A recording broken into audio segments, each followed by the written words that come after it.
Coach Corey Wayne, and this is my video coaching newsletter. And the topic of this newsletter is going to be date outside your comfort zone. What we're going to talk about today is dating in your demographic, or dating above it, if you will, and how this can create a lot of problems if you're trying to date people who really don't have the same kind of goals and values as you do. And I've got one email, it's a little bit lengthy, it's from a woman.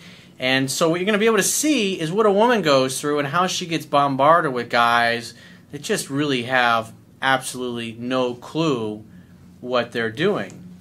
But part of her problem is the kind of guys that she's dating, that she's allowing into her life, because she's having a hard time finding a 3% man. She's not having a hard time finding guys that want to date her and hook up with her, but finding a guy that actually knows how to act like a man is an issue for her. So I wrote a quote on this topic, then we're going to go ahead and just go through her email. And the quote says, "When we date people who are safe or below our level of confidence and success, over time we will lose respect and attraction for them, especially if they are unable to grow and step up to our level. Like attracts like. You should date in your own demographic. If you are a successful Wall Street executive, CEO, or entrepreneur who enjoys business functions, talking about politics and world events, it's highly unlikely you will find a suitable romantic partner in a bar or nightclub. You should spend your time around like-minded people who have similar goals and values and who have the same passions, hobbies, and interests as you do. If you date in your demographic, your success, close ratio, and romantic life will be much higher and fulfilling than trying to hang with drunk college kids whose only goal is to get drunk and party." So let's go ahead and jump into her email. And she says, "Hey Corey, I'm a woman who treats men the exact way you teach men to treat women. I never call a man back right away, if at all. I never text a man back right away, if at all. I have no problem walking away from any man, no matter if I have strong feelings for him or not." Well, that tells me you've got a lot of emotional strength. That's great. That's what I typically say about guys, is testicular fortitude, to borrow a term from Dick Marcinko, who is the founder of SEAL Team 6. And for any of those of you, he's written some great books on leadership and just being a man, and they're all titled under the Rogue Warrior. I think one of my first ones I read of his was like the Rogue Warrior Strategies for Success or something like that. And it's narrated by him, and he's just a badass. He's a guy's guy, and he's a real man. He doesn't take shit from nobody. She continues on, "If a man says, 'I'll call you' or text you later, I do not call or text him ever again. I wait for him to call or text me, and if he doesn't, I move on with my life." That's great. Again, that tells me that you definitely have some confidence and some emotional strength, which is important. She says, I will call or text a man back if I tell him I will." So you keep your word. That's a good thing. "I never contact a man first, even if I know the man and have been going out with him several months and really like him." Well, that tells me that you're holding back a little bit. You got to make some kind of an effort. But if you're making the guy do all the calling, texting, and pursuing, eventually what the guy is going to start to realize is that you're really not making any kind of effort at all to see him. And if he's just continuing to call you and text you over and over, and that doesn't bother him after a while, because if I was dating a woman and she did that to me, I would realize that she's purposely holding back, or she's got a bunch of rules. And I would lose interest in that. I want somebody that's going to make the effort.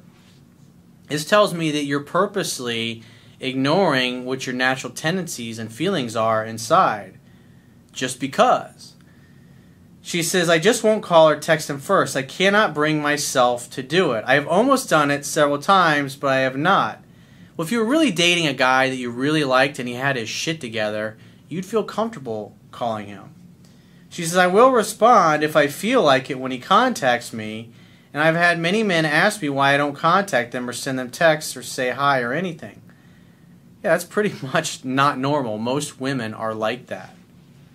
And the only ones that aren't are structured, and they're following a set of rules. She says, I also have had men ask me why it takes so long to get back to them. Do you think I'm afraid of rejection? Well, when guys are asking that, what does that tell me? That tells me that they're weak and that they're insecure and that it bothers them.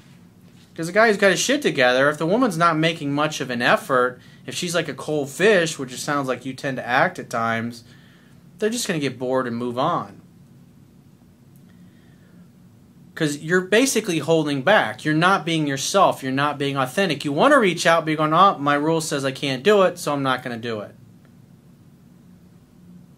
Or do you think the real what do you think the real problem is? I did grow up with my parents teaching me to never call a man or chase him. Maybe that's it. Again, you were taught a certain way, and so you're doing what your parents taught you to do, even though it's against what you feel inside. She says, I've only gone up to one man over the past 4 years and given him my number. We have been making strong eye contact for over 2 years, so the attraction was there. 2 fucking years, the guy was eye fucking you basically, or you were eye fucking each other, and he still didn't have the guts to ask you out.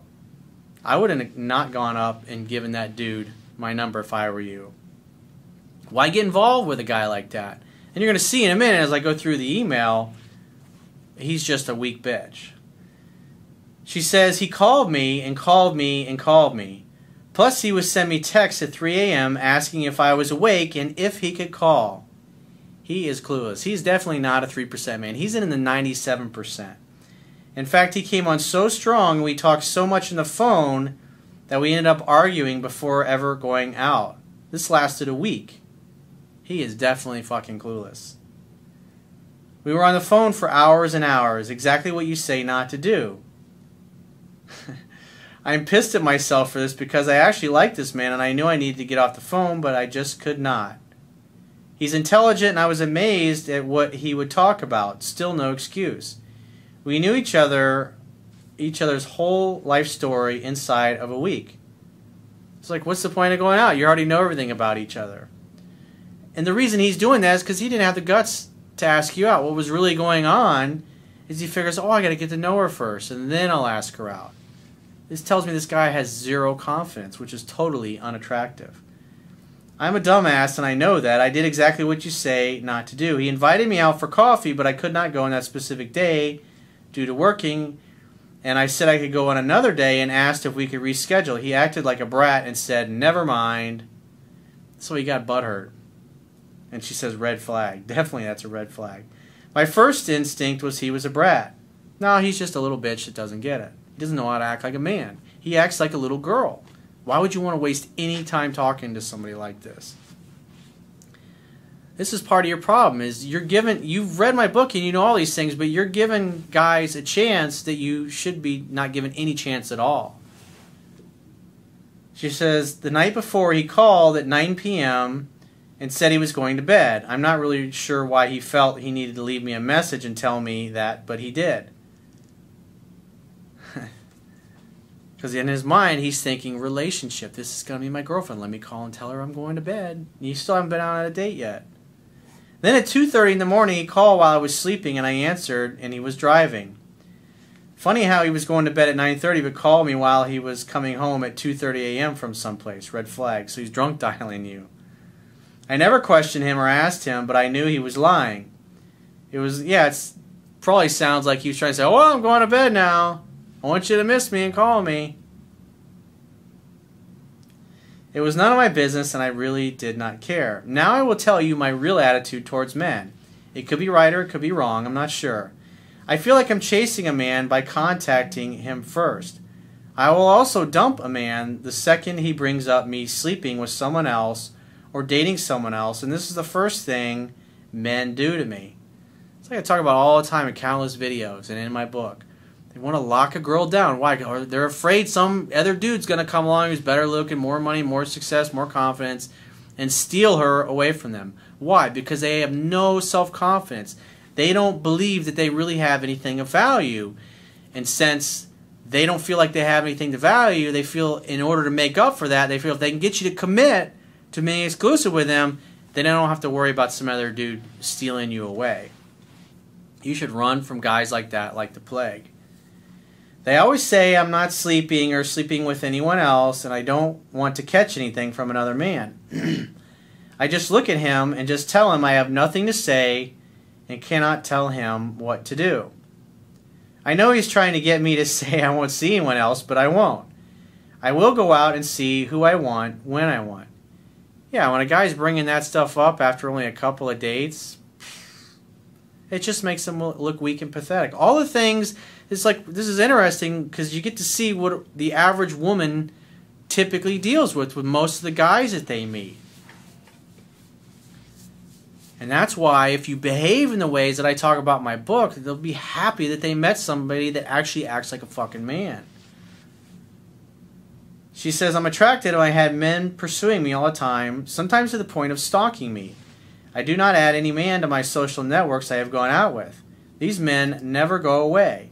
I will not return their calls or texts, but they wait a week or two, and then they call or text again persistently. Because they saw it in countless movies. If you just pursue and pursue and pursue, eventually she'll throw in the towel and go out with you, or marry you, or live happily ever after. I'm thinking it's my indifference, but I'm not sure I am right about this. I do know the more I ignore these men, the more they pursue me.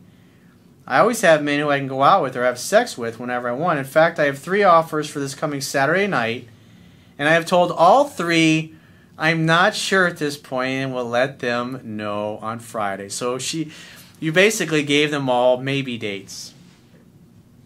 This is why I teach in my book, you don't agree to that. When a woman says, well, I'll call you Friday, and say, you know what? If you're unsure of your schedule, then when your schedule's a little more definite, why don't you get back to me and we'll plan something then. That's how you handle things like that. And that'll typically make her go, then she'll realize that you're the guy that she wants to go out with, and she'll blow the other guys off and make a definite date with you. Or if she won't, she won't. You gotta be willing to walk away, because any man who's got options is not gonna put up with that shit. A guy who's willing to take a maybe date, he ain't got anything else going on. Look at her. She's got 3 guys that want to go out with her on Saturday, and she told all of them maybe. I'll think about it. I'll let you know Friday. And here's what she says, her explanation is, what I'm doing is keeping my options open so I can go out with the best one, or waiting to see if something better comes along. Am I a man dog? I do actually feel bad about this sometimes. Yeah, I'm sure you do. The bottom line is she's just dying to meet a guy who knows how to act like a fucking man. So to end this, I told 4 different men a couple of weeks ago that I was not interested in them on a romantic level, and I did not want to see them anymore because I'm not girlfriend or wife material. Something you always talk about in your videos about some women being sex mates but not girlfriend or wife material. I know this about me. I don't want to be tied down to any one man. Maybe someday, but not now. See, what's happening is pretty much every guy she meets, they all act pretty much exactly the same. Some have a little more confidence than most, but most of them act so weak to the point where she always has the upper hand. So she's not finding guys that she respects that are on the same level. Well, ever since I tried explaining to these 4 men that I don't want to see them anymore because they wanted relationships or a wife, and I could not give them that, they have been blowing my email, text, and voicemail up, telling me it's okay, that I don't want that, but they still want to see me. I know I will hurt these men. That's why women say these things, because they know how it's going to end. And it's like why I talk about this in my book. It's like why women give out the same responses over and over and over. It's like, look how this is like all the time this is going on with the average woman, especially if she's attractive. She deals with this constantly. You see how easy it is to set yourself apart just by applying a few simple principles that I teach in my book? The panties will literally come off. They won't leave you alone because it's the first time they ever meet a guy that gets it. They want a good, honest woman to be a wife or a girlfriend, and I'm not that woman. I only want to hang out, hook up, have fun, and then go my merry way, but these guys get really hurt over my attitude about this. I'm not sure if you can help or what I should do to change my attitude of pursuing men. You teach men to let the woman come, but if a man waits for me to come, I will never arrive. I have read your book several times and watched your videos, and I have even made many comments on your videos. I am the woman, but I act like a man should act with what you teach. I hope you understand what I'm trying to say. Am I doomed forever? I think the real problem is I have so many men pursuing me all the time that I don't have any contact or make any effort because I know they will eventually contact me again. It could be a week, a month, several months, but they always contact me again, even if I completely ignore them. Why would a man want to keep pursuing a woman when she ignores him or comes right out and tells him she's not girlfriend or wife material and just wants to have fun? Because they think they're going to be the ones to change your mind. They see this in movies and TV shows all the time. Just acting weak and pathetic like this in the movies and the TV, it works. But in real life, you got a woman who's confirming all these things I talk about over and over and over again. And the one thing that I would say part of your problem is that you have an abundance of weak-ass guys in your life. So if I were you, I would be spending my time going and doing things you really love, you really enjoy, so you can meet some actual quality guys, some guys that have their shit together, guys that aren't a bunch of fucking pussies. Because I don't know where you're meeting most of these guys, but you're spending way too much time with guys that within the first matter of days or even after the first date, you should know that it's time to ditch these guys and move on to the next. Hang out with people who are confident. Because part of the thing is when you constantly hang out with guys like this, you always have the upper hand. It's safe. It's easy for you. And that way, you never have to worry about getting hurt with guys like this because it's just very easy to walk away and ditch them. Go do things that are challenging to you. Go hang out with people that are more successful than you, that are more confident than you. Date up. That will change the quality of men, and if you're a guy, same thing. It'll change the quality of women that are in your life. Like me personally, it's like you're not going to see me out in a bar or a nightclub. I mean, I'm 44 years old, dude. That shit just doesn't appeal to me. The kinds of things I like doing, I like hanging out with friends, family. Sure, I'll have a couple of drinks. I hang out with friends. They're married. They have kids. I hang out with my neighbors. They're all successful. They're entrepreneurs. They do well. There's things that we have in common that we can relate about. I have a lot of friends that are entrepreneurs, business owners, and it's easy to talk to them because they're in the same place. They deal with the same kinds of problems that I do. Me going out and going to the nightclub and wanting to pick up or hit the girl who's selling shots, what am I going to have in common with somebody like that? She's not going to understand the problems and the challenges and the things that I deal with. You're going to sit here and talk about politics with somebody like that? It's like, come on, man. Seriously. It's like attracts like. The key is date inside your demographic. Hang out with people who challenge you. If you want to become a better golfer, go play with somebody that's a better golfer than you. You want to become a better tennis player? Go play with somebody who's a better tennis player than you. Hang out with people who challenge you, who inspire you, people who lift you up. Because by applying the things that I teach, especially the stuff that I talk about in my book and my videos all the time, you're going to be able to attract somebody who you presently consider is out of your league. And if you just started following me or you're kind of new to this stuff, you're going to be like I was when I first started. If the girl's pretty and she's attractive and she's halfway fun to be around, that's good enough. But after you date somebody like that for a while, after a few months, it grates on you. If you're a successful, driven, motivated person, it gets irritating to hang out with somebody who doesn't look at the world that way, who's not driven and has that same killer instinct in their eye as you do. You want somebody that you can have mutual respect for, somebody that you admire, somebody that you look up to. It's like the girlfriends of mine that I've kept in touch with over the years. I've been friends with many, many years after we split up. They're amazing fucking women. I'm grateful that I'm still friends with them. And we have all that history that we had together. I still admire them. They still impress me with the things that they do. They're very successful. I get to share, and I'm proud of them. I'm proud of their success. I offer words of encouragement, and they offer words of encouragement to me as well. It's wonderful to have people like that that are in your life, even if when you're not in an intimate relationship with them anymore. You can be friends. You can if they're married or they're in a relationship, you can get to know their significant others. It's really cool to have those kinds of relationships, people that you have mutual respect for. Because when you date people, you can, in essence, walk all over like what this woman is doing with all these guys. you're not going to respect any of these people. You're not going to want to hang out with them. You're not going to want to spend time with them because they act like a bunch of immature babies. It's not challenging to you. You want people in your life that can help you grow, that can help you become more. People are more successful than you because you can learn from people like that. By hanging out with other people that are more successful than you, they challenge you. They challenge you to become a better person. And at the end of the day, the purpose of all relationships is you go there to give. You're there to help each other grow and become more. You want people that can lift you up and inspire you and challenge you. Life's going to be a lot more fulfilling if you focus on hanging out with people like that. And so will your dating life, your personal life, your friendships, the people that you get involved with business-wise. Something to think about. So if you'd like to get my help personally, the quickest way is to book a paid phone, Skype, or email coaching session. You can choose any of those options by going to my website, clicking the products tab at the top of your screen, and just follow the instructions for choosing whichever option works best for you. And I will talk to you soon.